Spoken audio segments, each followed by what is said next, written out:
Good morning everyone. Welcome back you all in Shivaji Group of Institutions online classes. Students, before starting our today's class, let's take 1 minute relax. Okay. So take the position like this, then close your eyes and start inhale and exhale process. Okay. Start. Inhale. Exhale. Inhale,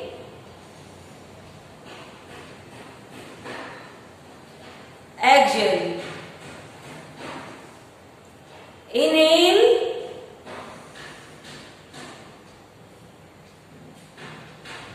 exhale, inhale,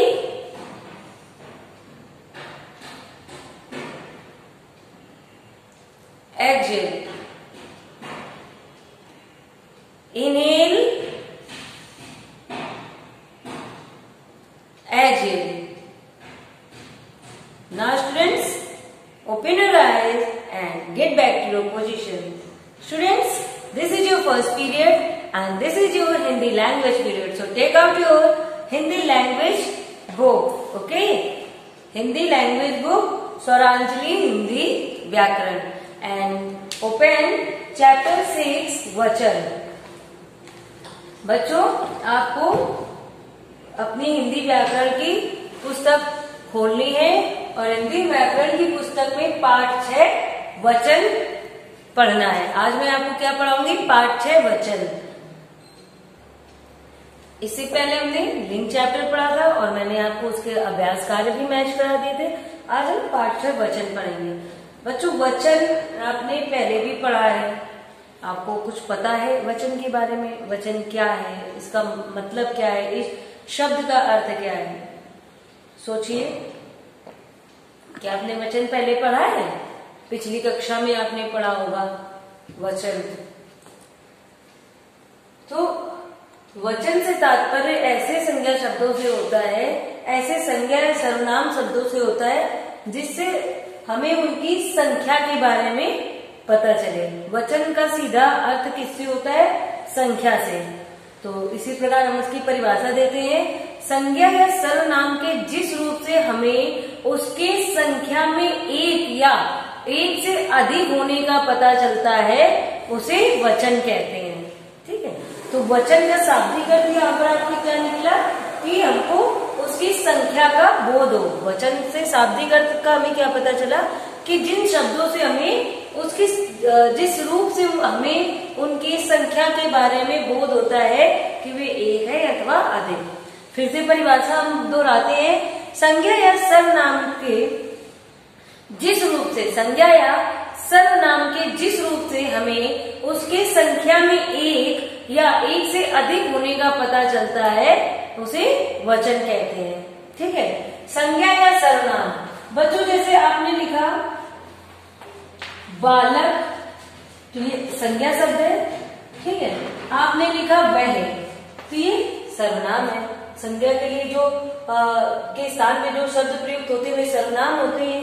ठीक है, आपने लिखा पत्ता, ठीक है, आपने लिखा पत्ते,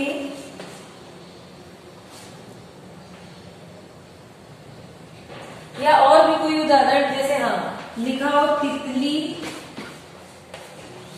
तितली, लिखा हो तितलियां,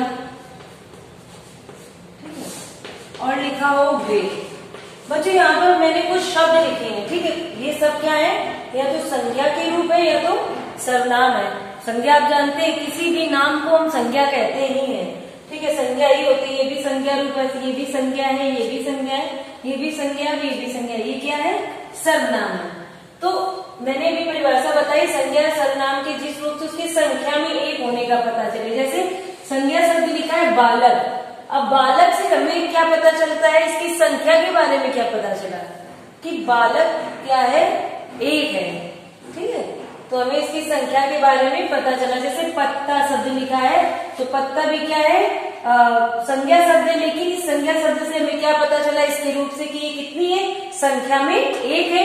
और जबकि पत्ते शब्द से हमें पता चलता है कि ये संख्या में एक से तो अधिक है, दो या दो से अधिक है, ये हमें ज्ञान नहीं है कि संख्या में कितने, लेकिन अधिक है इसका ज्ञान होता है। जैसे अगला शब्द लिखा था तितली, तो तितली शब्द से हमें संख्या एक होने का पता चला, और वही तितलियां शब्द से हमें क्या पता चला कि ये संख्या में कई है, अर्थात दो हो सकती है या दो से अधिक हो सकती है। तो ये वो संख्या शब्द है जिनसे हमें इनकी संख्या के बारे में पता चलता है। ऐसे इनकी संख्या इस रूप से ही हमें पता चलता है कि वे संख्या में एक है या अधिक, ठीक है। और अब देखिए वह क्या था, सर्वनाम, वह क्या है, सर्वनाम। तो वह यानी हम एक के लिए प्रयोग करते हैं वह, और वही जब दूसरे अन्य और लोग होते हैं तो हम क्या प्रयोग करते हैं, वे। आप आगे सर्वनाम पढ़ेंगे तो आपको, और सर्वनाम का जब आप आगे पाठ पढ़ेंगे तो उसमें आपको और अधिक ज्ञान होगा इसके बारे में। तो आप, मुझे आशा है कि आपने ये बात समझी कि संज्ञा या सर्वनाम के जिस रूप से हमें उसकी संख्या में एक या एक से अधिक होने का पता चले, उन्हें क्या कहते हैं, वे वचन कहलाते हैं। और बच्चों, आपने बहुत बचपन में भी वचन पढ़े हैं, एक से आप बहुवचन भी बनाते हैं। अब देखिए वचन के रूप, अब हम आगे क्या पढ़ेंगे, वचन के भेद। वचन के दो भेद होते हैं, आपको भी पता होंगे, और आप जल्दी से रिवाइज करिए, बताइए कौन कौन से भेद होते हैं। एक होता है एक वचन और दूसरा होता है बहुवचन,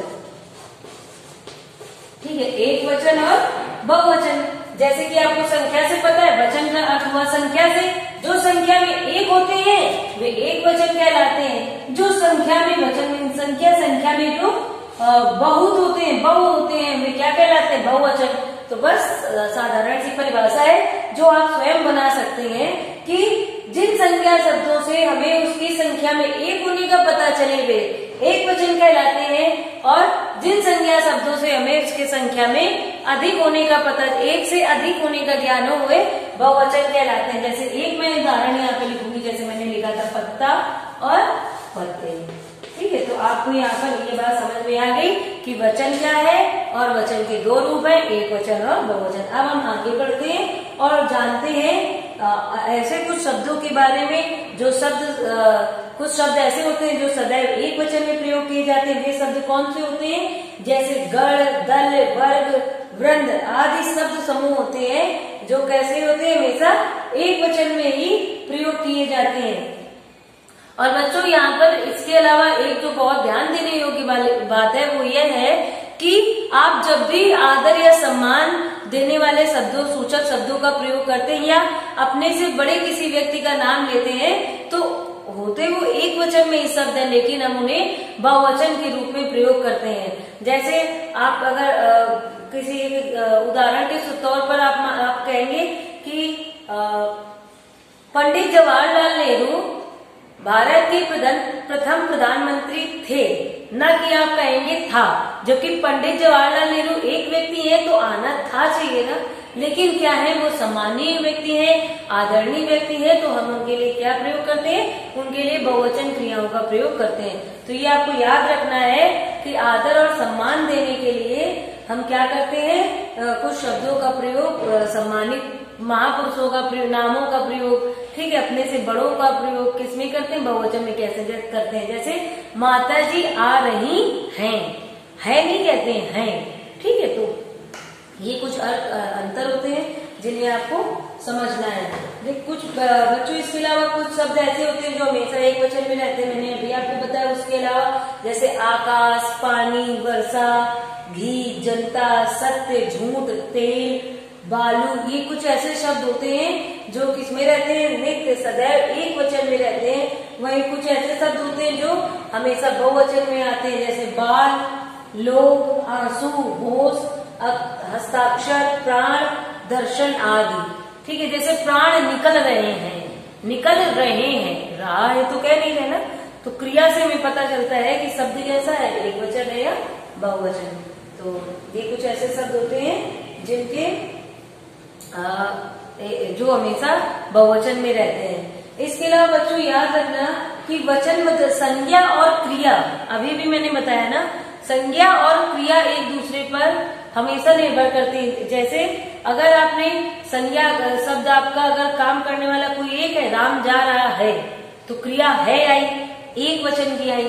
और अगर आपका संज्ञा शब्द बहुवचन हो जाता कि राम और श्याम आ रहे हैं, तो हैं हो जाता। ठीक है, अर्थात संज्ञा और क्रिया एक दूसरे के अगर संज्ञा बदलेगी तो क्रिया पर भी परिवर्तन पड़ता है। ठीक है, इसके अलावा मैं आपको बच्चों कुछ ऐसे वचन परिवर्तन के नियम बता रही हूँ जिसका प्रयोग करके हम एक वचन से बहुवचन शब्दों का निर्माण करते हैं। तो आइए देखते हैं। बच्चों, आपने पहले कुछ पढ़े होंगे कि जैसे मैंने अभी आपको बताया था, कुछ एक वचन से बहुवचन आपने पढ़े हैं, रटे हैं। अब मैं आपको बताने जा रही हूँ कि आप कैसे उनका परिवर्तन होता है। जैसे आपने एक वचन पंखा से पंखे बना, घोड़ा से घोड़े, बकरी का बकरियां, क्यारी का क्यारियां, तिथि का तिथियां, भाषा भाषाएं, दवाई दवाइयां। तो ये परिवर्तन कैसे होता है? ठीक है, हम इनमें परिवर्तन कैसे करते हैं, ये परिवर्तन कैसे होता है, आइए देखते हैं। तो बच्चों, अगर कोई शब्द है, ठीक है, कोई संज्ञा शब्द है और उसके अंत में आ है, बड़ा आ, ठीक है, अभी उदाहरण दूंगी तो और समझ आएगा। और वो पुल्लिंग शब्द है। कैसा शब्द है? पुल्लिंग शब्द है और बड़ा आ है। तो जब हम उसको बहुवचन बनाते हैं, यहाँ पे क्या है, बहुवचन बनाते हैं, तो वो क्या किसमें परिवर्तित हो जाता है? ए में। ठीक है, जैसे उदाहरण देखते तो समझ में आएगा। जैसे लिखा है शब्द पत्ता, पत्ता, पत्ता में अंत किससे हो रहा है? बड़ा आ से। ठीक है, बड़ा आ से हो रहा है। शब्द कैसा है? पुल्लिंग, पुल्लिंग शब्द है ना। पत्ता, पत्ता गिर रहा है, पत्ता कैसे है? पुल्लिंग शब्द। और अंत किससे हो रहा है? आ से, यानी अकारांत पुल्लिंग शब्द है, अंत आ से हो रहा है, बड़ा आ से। तो इसको बहुवचन जब बनाएंगे तो ये आ किसमें परिवर्तित हो जाएगा? ए में। और ए की मात्रा कैसे लगती है? आपको पता ही होती है ना ए की मात्रा, तो क्या बन जाएगा? पत्ते। ठीक है, यानी पत्ता अगर आकार बड़ा आ है और शब्द कैसा है? पुल्लिंग है, तो वो जब बहुवचन बनता है तो किसमें परिवर्तित हो जाता है? बड़ा आ परिवर्तित हो जाता है ए में। ठीक है, दूसरा उदाहरण देखते हैं। जैसे लिखा हो बेटा, बेटा शब्द भी कैसा है? पुल्लिंग है ना। तो बेटा, बेटा का बहुवचन क्या हो जाएगा? बेटे। ठीक है, और भी जैसे अभी कोई और शब्द, केला, केले, चेहरा, चेहरे, तकिया, तकिए। ठीक है, तो इसमें ए लग जाता है क्योंकि या किसमें परिवर्तित हो जाता है? ए में। पंखा, पंखे, पौधा, पौधे। ठीक है, वही अगर जब बड़ा आ है अंत में और वो शब्द कैसा हो? स्त्रीलिंग हो। ठीक है, बड़ा आ हो और शब्द कैसा होगा? स्त्रीलिंग होगा, तो किसमें परिवर्तित हो जाता है? ऐ। ठीक है, यानी ए और चंद्र बिंदु लग जाती है। ठीक है, जैसे स्त्रीलिंग शब्द जैसे शाखा, शाखा क्या है? शाखा, शाखा। ठीक है, तो शाखा क्या है? स्त्रीलिंग शब्द है। इसको जब हम परिवर्तित करेंगे तो ये किसमें परिवर्तित हो जाएगा? शाखाएं। और इसमें क्या लग जाएगा? ए, आए, सॉरी। ठीक है, ये दूसरा कोई शब्द हो जैसे लता, लता भी क्या है? स्त्रीलिंग शब्द है और बड़ा आ है अंत में, तो इसको जब आप बहुवचन बनाओगे तो क्या बन जाएगा? लताएं। क्या बनेगा? लताएं। ठीक है, तो यानी अगर बड़ा आ है, स्त्रीलिंग शब्द है, तो उसको हम बहुवचन बनाने में क्या करते हैं? ऐ लगा देते हैं। अब हम आगे बढ़ते हैं और देखते हैं ई की मात्रा के शब्दों के साथ क्या होता है। बच्चों, अब अगर छोटा आ है और शब्द आपका कैसा है? स्त्रीलिंग है। छोटा आ है और शब्द कैसा है? या संज्ञा का जो शब्द है वो स्त्रीलिंग है, तो जब पुल्लिंग बनाते हैं तो उसमें क्या हो जाता है? ऐ। और ऐ में इसमें क्या है? ऐ नहीं जुड़ता है, मात्रा के साथ हम बिंदी जोड़ते हैं। ठीक है, कैसे आइए देखते हैं। जैसे पुस्तक, पुस्तक कैसा शब्द है? स्त्रीलिंग, कहते हैं पुस्तक रखी है। ठीक है, तो पुस्तक स्त्रीलिंग शब्द है। इसका हम बहुवचन बनाएंगे तो क्या हो जाएगा? पुस्तकें। ठीक है, और आप ऐसे भी याद रख सकते हैं, अगर छोटा होता है, स्त्रीलिंग है, तो हम एक ही मात्रा के साथ यहाँ पर बिंदु का इस्तेमाल करते हैं। सॉरी, आकारांत शब्द है, तो हम जब बहुवचन बनाते हैं तो वो क्या हो जाता है, ऐ हो जाता है। ठीक है, पुस्तकें। इसके बाद और कोई शब्द जैसे लिखा हो आंख। आंख, तो आंख क्या है, स्त्रीलिंग शब्द है, आंखें, आंख खुली है।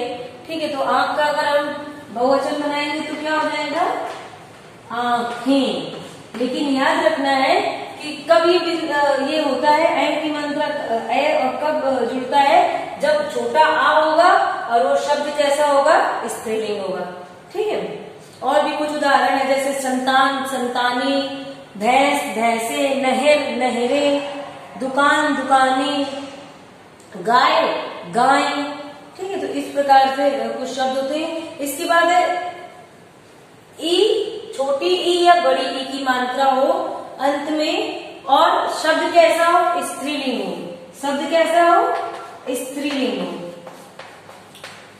तब बहुवचन बनाने में क्या हो जाता है बच्चों, इया हो जाता है। क्या हो जाता है, इया, यानी छोटी ई की मात्रा, आगे समझेंगे, छोटी ई की मात्रा हो जाती है। जैसे लिखा हो रीति। रीति क्या है, स्त्रीलिंग शब्द है, तो रीति का जब आप बनाएंगे तो छोटी ई है तो छोटी ई रहेगी और क्या लग जाएगा, या, यानी ये बन जाएगा रीति या, बस यहाँ पे या, रीतियां। ठीक है, और अगर बड़ी की मात्रा के साथ शब्द कोई लिखा होता, जैसे मान लीजिए लिखा होता आपका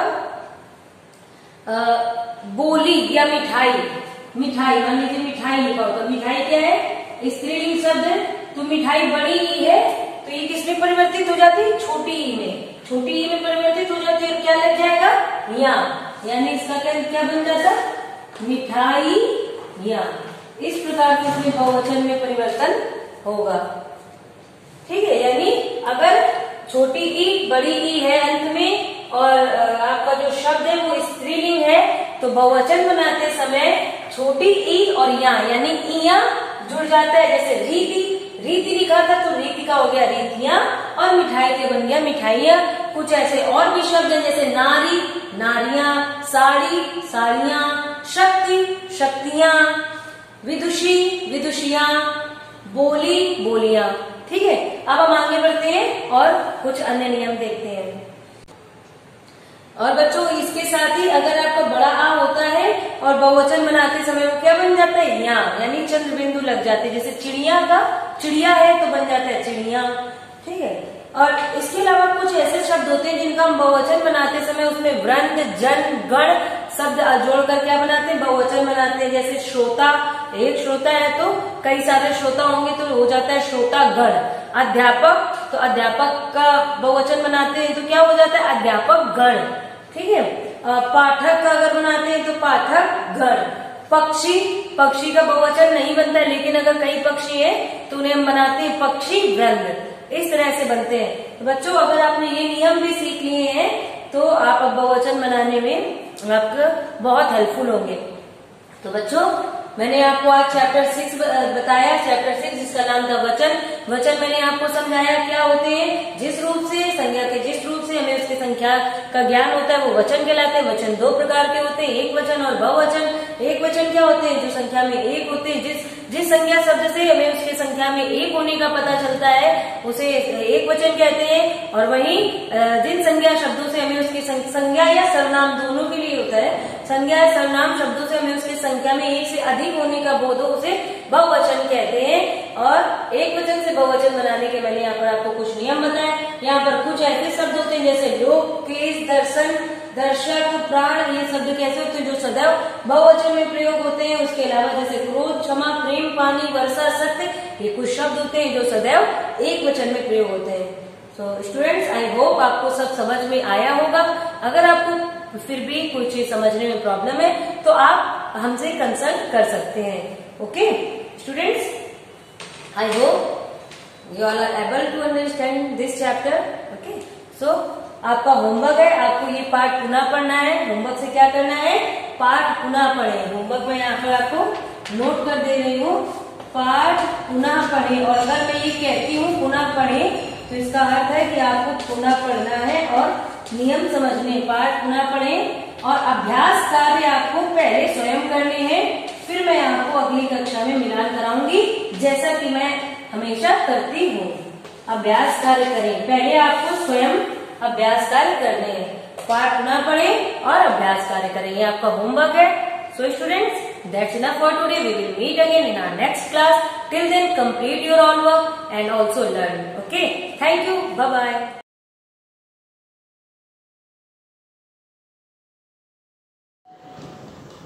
Good morning students. I welcome to you all Shivaji Group of Institutions online classes.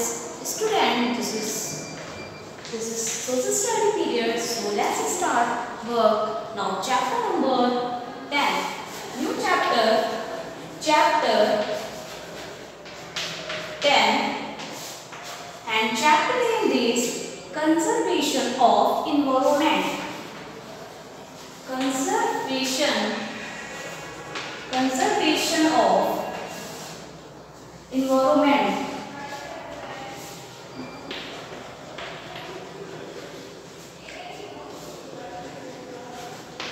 Conservation of environment. So student, so some topics is that here. Okay. First topic, meaning of conversation. Meaning of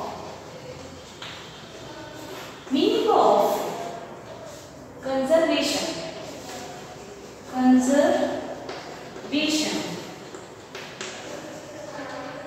Okay. Now second is waste generation and disposal. Waste generation and disposal.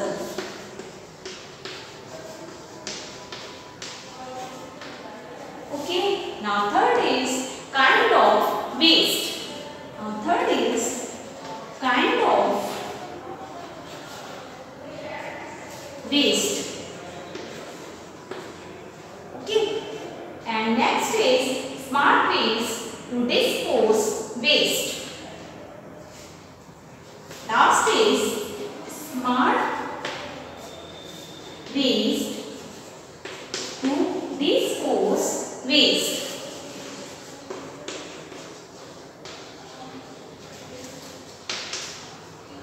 So student, some topics is that here meaning of conservation. Okay. And next is waste generation or disposal. Okay. Now third is kind of waste. Okay. And last topic in this chapter, smart ways to dispose waste. Okay. So student, take out your book and open your page number 54. Okay. Student, if you know that our environment consists of living and non-living things. जो हमारा ये पूरा environment है वो इससे बना हुआ है living things और non-living things से, ठीक है? Both are important part of our environment. Okay? Living things include, जो हमारी living things होती हैं वो क्या होती है? See here.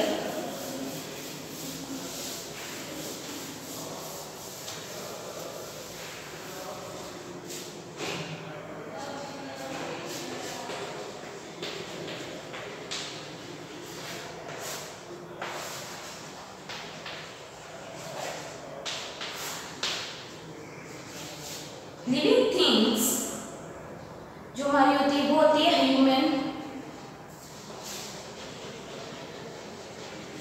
Animal, plants,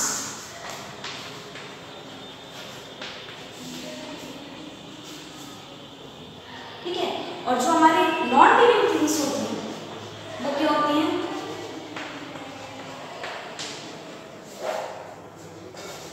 non living things क्या होती हैं?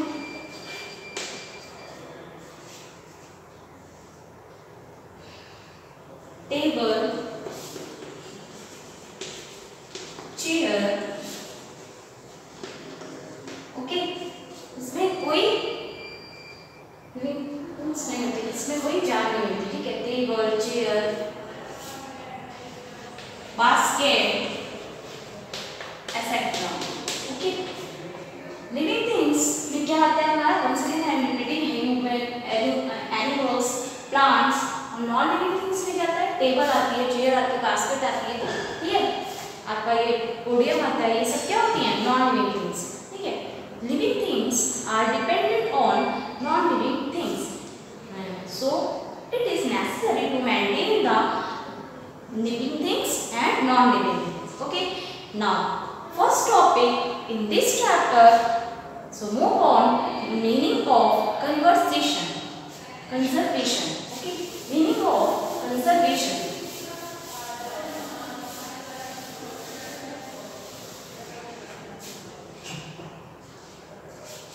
Meaning of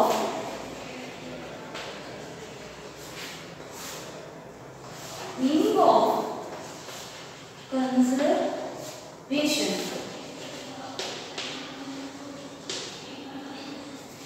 It is important that we conserve our natural resources and do not damage our environment. We must protect plants and animals. Moreover, we should use our natural resources in such a way that they last for a longer time. Conservation is the prevention of damage and the protection of the environment.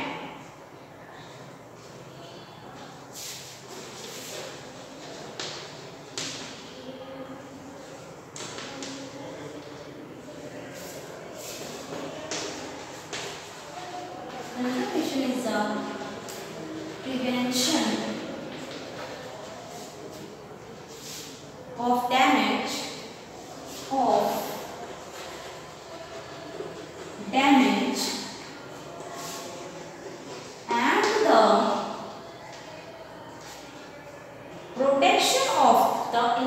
damage and the protection of the environment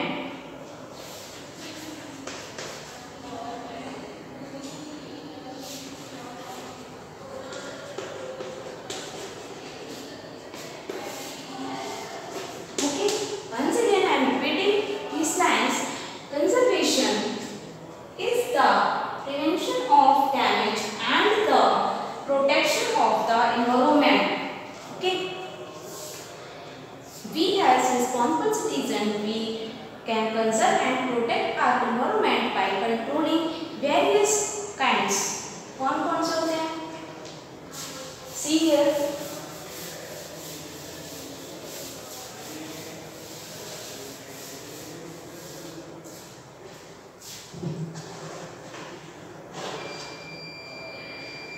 Number first point, we should not throw the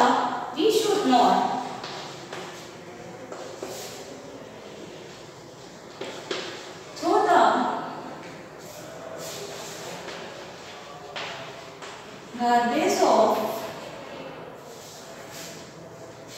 on public places.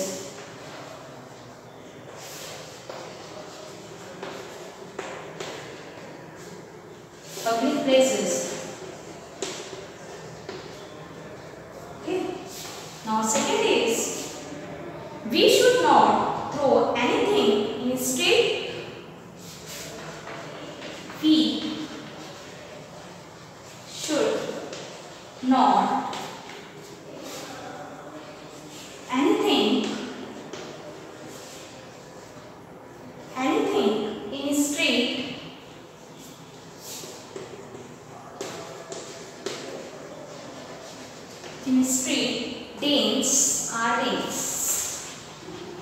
Danes are praise. ठीक है, first point is that we should not throw the garbage on public places. ठीक है, public places में ये जो waste items होते हैं उनको नहीं फेंकना चाहिए. ठीक है, second point is that we should not anything in street Danes are river.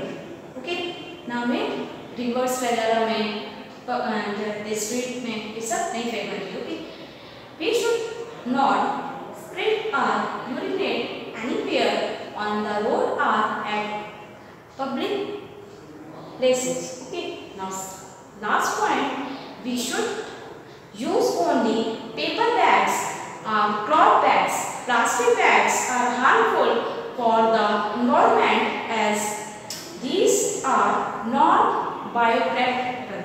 Okay. Now next topic, waste generation and disposal. Waste. Any material that is no longer useful to us is called a waste. What is the definition of waste?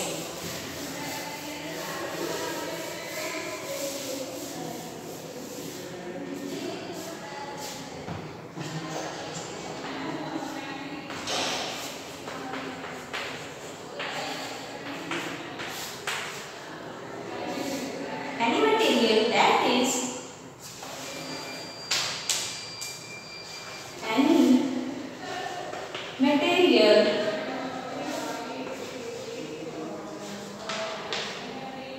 that is no longer, okay, no longer useful to us,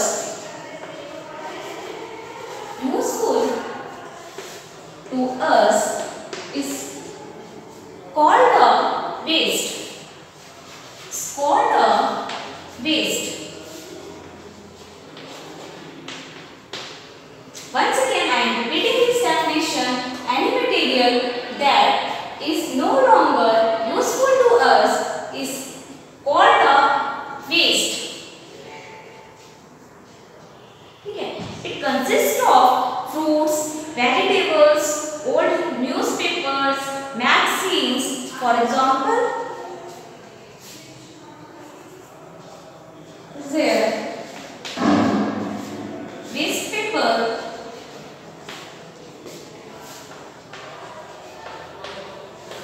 vegetables, okay, magazines,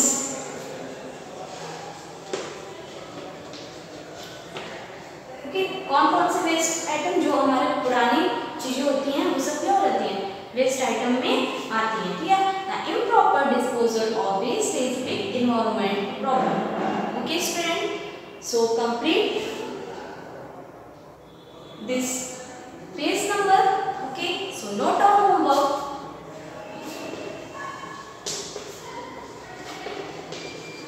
Revise chapter 10 on page number